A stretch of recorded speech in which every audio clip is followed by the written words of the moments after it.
अस्सलामुअलैकुम दोस्तों, खुश आयो खेल लगा पैन दोस्तों तव्हां सां हिकु मुल्क जी ॻाल्हि शेयर थो कयां। स्वीडन दुनिया जो उहो मुल्क आहे जेको टेक्निकली तौर ते पंहिंजे माण्हुनि में कीअं तालीम जो शौक़ु बर्पा करे थो। तव्हांखे हिकिड़ी शइ ॿुधाईंदुमि, तव्हां हैरान थी वेंदव। जेकॾहिं स्वीडन में को लेखक जेकॾहिं को किताबु छाया करे थो त उन जूं 1500 कापियूं त पहिरियों हुकूमत ख़रीद कंदी आहे, जीअं उहे पंहिंजे मुल्क जे माण्हुनि खे लिखण ते वधीक आमादा कनि। ऐं ॿी तव्हांखे हिकिड़ी शइ ॿुधाईंदुमि, जेकॾहिं उते को शागिर्दु जेकॾहिं उनजे मथां फीस पे करण में लेट थी वेंदी आहे, उन ते फाइन दर्ज थी वेंदो आहे, त पोइ हुकूमत उन ते छा कंदी आहे, उनजे मथां हिकु बहितरीनु दंड रखियो वेंदो आहे त उन्हनि खे इहो चयो वेंदो आहे त तव्हां जेतिरा किताब पढ़ंदव, जेतिरा कलाक लाइब्रेरी में वेंदव, एतिरो तव्हांजो फाइन घटिजंदो वेंदो, यानी एतिरो तव्हांजे मथां जेको दंड आहे उहो घटिजंदो वेंदो। दोस्तो ॾिसो, हीअ तरक़ी याफ़्ता मुल्कनि जी कंडीशन्स आहे। हू पंहिंजनि माण्हुनि खे कीअं किताबनि तरफ़ राइज कनि था।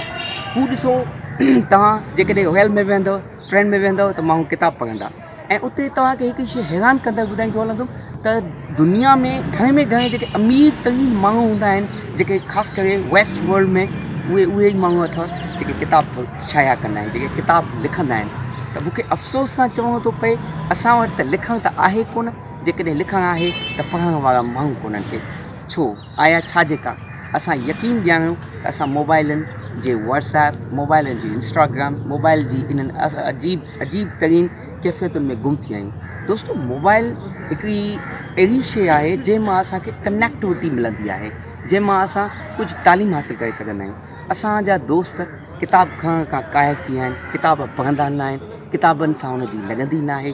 जेकॾहिं कंहिंखां मां इहो पुछंदुमि त दादा ज़िंदगी में तव्हां केतिरा किताब ख़रीद कया आहिनि, यकीन ॾियारियो घटि ई तव्हांखे माण्हू इहे मिलंदा जेके चवंदा त असां किताब खे पढ़िया आहिनि। दोस्तो, हिकिड़ी शइ हमेशह ज़हन में रखिजो, जेकी पेकी काइनात जेकी बि वजूद में आई आहे, यकीन कयो इल्म जे ज़रिए आई आहे, ऐं इहो इल्मु तव्हांखे हिकु हंधि वेठे सिर्फ़ु ऐं सिर्फ़ु किताबनि मां मिली सघे थो।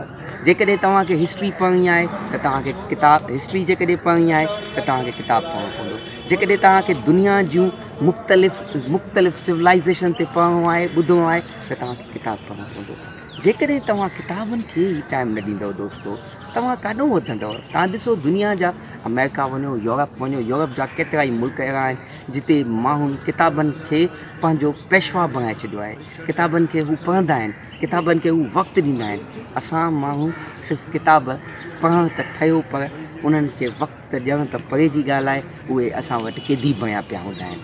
दोस्तो, किताबनि खे पढ़ो। किताब हिकु वॾी इंसान खे अॻिते आणींदड़ हिकिड़ो अलमियो आहे।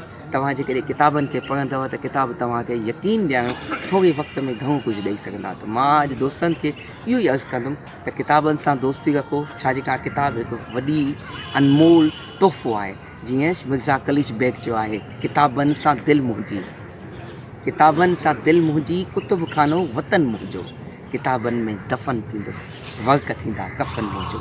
असांजा माण्हू किताब त बसि गद्दीअ में उछले खपाईंदा या किताबनि सां का उन्हनि जो चाह ई हूंदो। दोस्तो, किताब पढ़ो ऐं पाण खे अॻिते आणो, छाकाणि त किताब ई हिकु बहितरीनु हिन दौर जा उस्ताद आहिनि जेके तव्हांखे हर दौर जी तालीम ॾींदा।